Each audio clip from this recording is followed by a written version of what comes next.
Hello, bienvenue sur la chaîne d'Hello. Aujourd'hui, je te retrouve dans une nouvelle vidéo où on va parler d'astuces anti-gaspi parce que les astuces anti-gaspi, c'est bon et pour la planète et pour le portefeuille. Évidemment, vous allez tous me dire que c'est un sujet qui est à la mode et que j'en profite, mais au vu de la hausse du coût de la vie, ne serait-il pas temps de faire attention à son portefeuille et si ça peut faire du bien à la planète, pourquoi pas?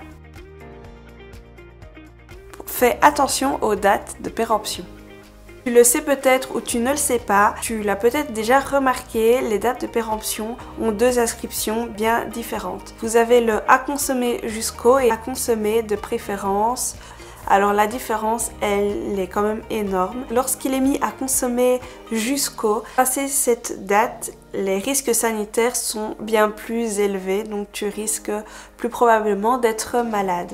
Néanmoins, si tu prends les produits de préférence jusqu'au, ça veut dire que les produits sont tout à fait consommables, même passé cette date. Et donc, tu n'auras que des différences minimes. La texture peut changer ou ce genre de choses, mais tu n'as pas de risque pour la santé. Par exemple, le lait, il peut être consommé jusqu'à 3 mois plus tard, les produits congelés jusqu'à 2 ans plus tard, les œufs, c'est également jusqu'à 3 semaines plus tard ou 2 semaines plus tard. Et tout ça, ce ne sont que des exemples. Je t'invite à aller sur internet et à les regarder. Les produits qui sont encore bons, même passé la date de péremption. Fais un planning de course. Pour éviter tous les risques de gaspillage inutile, je t'invite à faire un planning de course. Pourquoi?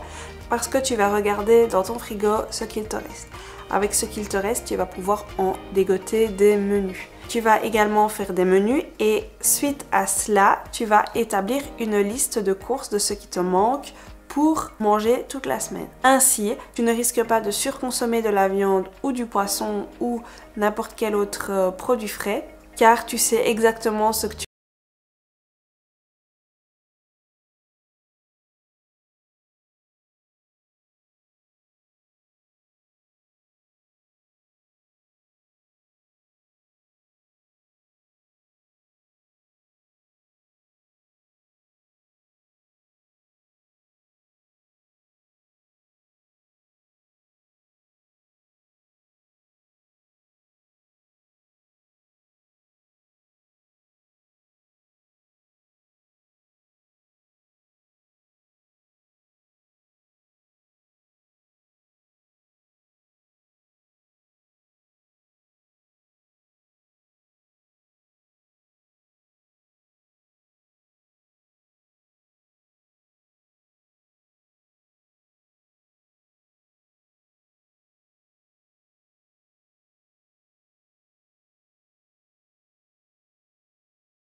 peur d'oublier la date de péremption, tu peux prendre un marqueur effaçable pour tableau blanc et noter la date qui est notée sur le paquet. Ainsi, tu ne risques pas de t'empoisonner. Tu peux également mettre le pain frais, c'est également un des produits qui périt le plus vite. Ce que je t'invite à faire, c'est à le mettre dans un sachet plastique et le refermer, car à l'abri de l'air, fermer hermétiquement le pain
cuisiner du riz, achète-le en vrac et pèse-le, ainsi tu es sûr d'utiliser la bonne quantité et tu n'auras pas de surplus que tu devras jeter le lendemain. N'hésite pas à observer ce que ta famille ou toi-même mange, ainsi tu sauras évaluer les quantités plus tard et ajuster également, et ainsi tu ne déjetteras pas des aliments inutilement. N'hésite pas également, si tu vois qu'il te reste une assiette en trop parce que tu n'as pas bien évalué, tu peux toujours mettre l'assiette au frigo et le manger le lendemain en le réchauffant au micro-ondes si tu en as un.